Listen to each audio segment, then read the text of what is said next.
Vítajte opäť po týždni pri ďalšom dieli Security Sunday, vášho týždenného prehľadu noviniek zo sveta cybersecurity, ktorý vám prináša spoločnosť SysNet. Moje meno je Juraj a prevediem vás dnes prehľadom zaujímavostí a aktualít za posledný týždeň. Ruský hacker Dmitrij Korošev odhalený ako správca ransomwareu Lockbit. Britská národná kriminálna agentúra NCA odhalila správcu a vývojára ransomwareu Lockbit. Je ním 31-ročný ruský občan Dmitrij Jurjevič Korošev.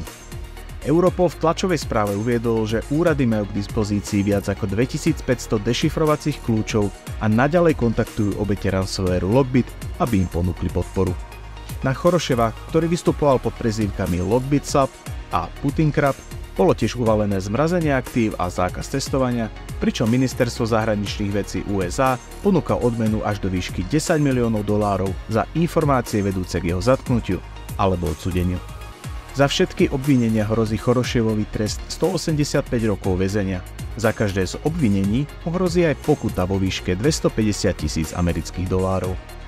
Dnešné oznámenie je ďalším veľkým klincom do rakvy spoločnosti Lockbit a naše vyšetrovanie tejto spoločnosti pokračuje, povedal generálny riaditeľ NCA Graham Bigger. Bezpečnostné chyby v populárnom nástroji na správu databáz PostgreSQL pgadmin. Nástroj pgadmin nedávno riešil dve významné bezpečnostné zraniteľnosti. Tieto zraniteľnosti, identifikované až do verzie 8.5 vrátane, predstavovali vážne riziko pre používateľov, pretože potenciálne umožňovali vykonávať neoprávnené akcie a skripty. Zraniteľnosti sledované ako CVE 2024-4215 a CVE 2024-4216 mali hodnotenie závažnosti CVSS 7,4. Obe zraniteľnosti boli vyriešené vydaním verzie 8.6 aplikácie pgadmin. Používateľom aplikácie pgadmin sa dôrazne odporúča aktualizovať na najnovšiu verziu.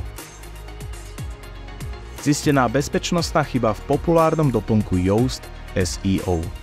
V Yoast SEO, najpopulárnejšom doplnku pre optimalizáciu pre vyhľadávače vo WordPress, bola objavená bezpečnostná zraniteľnosť označená ako CVE 2024-4041 s hodnotením 6,1.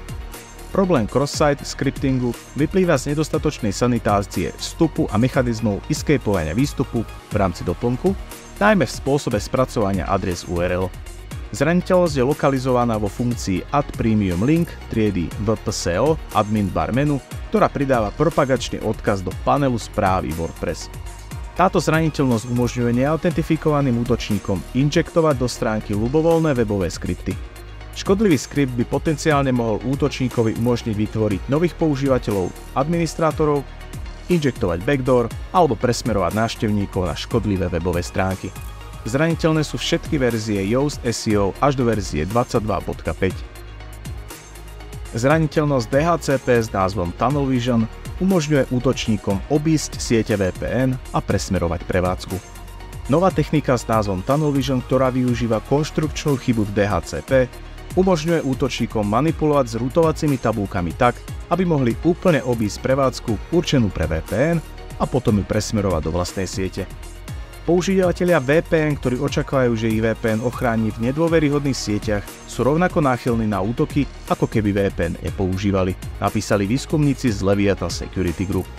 Výskumníci vysvetlili, že Tunnel Vision využíva zraniteľnosť CVE 2024-3661, vysokozávažnú chybu v návrhu DHCP, kde správy, ako je statická trasa bez triedy, option 121, nie sú overené, čo ich vystavuje manipulácii. Hackeri Fin7 používajú podpísaný malware a falošné reklamy v Google. Výskumníci z oddelenia Entire Threat Response Unit odhalili znepokojujúci trend v útokoch skupiny Fin7. Kampaň skupiny sa zameriava na používateľov, ktorí používajú škodlivé webové stránky maskované ako legitímne značky na šírenie NetSupport.rat a výkonného malvéru DiceLoader.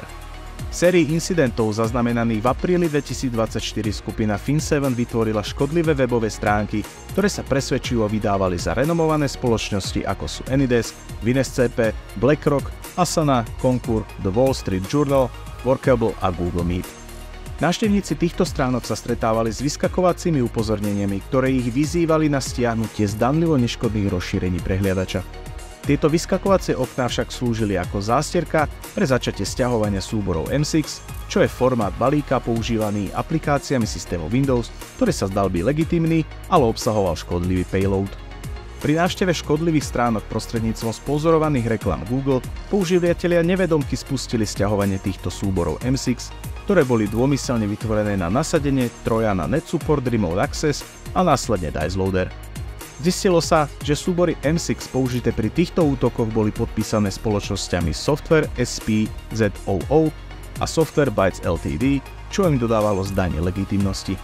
Essentire kontaktovala spoločnosť GlobalSign, aby zrušila tieto certifikáty a zmiernila tak rizika spojené s týmito súbormi. Tým sa končí zhrnutie za 19. týždeň. Ak sa vám epizóda páčila, budeme radi za like alebo odber. Tieto, ako aj ďalšie novinky nájdete na našom blogu systemshield.com. Ďakujeme za pozornosť a vidíme sa opäť o týždeň pri ďalšej epizóde Security Sunday.